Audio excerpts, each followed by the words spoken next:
I've previously had trouble with my back. You might have seen me at different times kind of struggling to get around the place, and maybe I've even talked about it because it seems that I could focus on nothing else when it's been happening. And it wasn't anything specific that I do, it's just generally a combination of life stuff and not sitting properly and not getting up and about.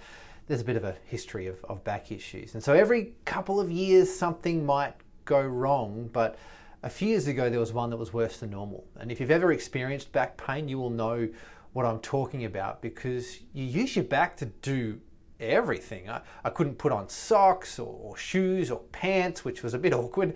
I couldn't sit in chairs or find a comfortable way to stand. And sneezing is a nightmare. That's just nuts. But my effectiveness at work plummeted as well.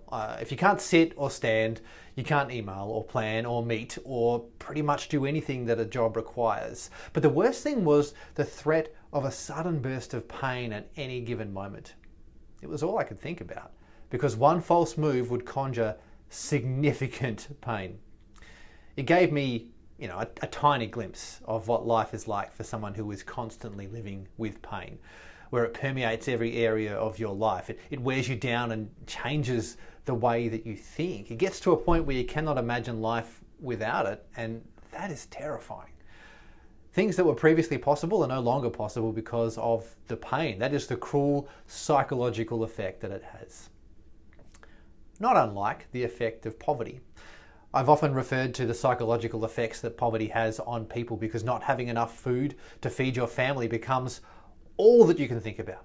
It permeates every area of your life. Things that were previously possible to you or may seem possible to someone on the outside looking in are not possible because of poverty.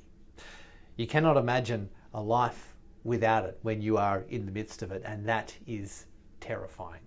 Unless someone does something to overcome it, unless something changes. Now, I have seen specialists and other medical professionals and do my rehab exercises and work to improve my back, and that's up to me.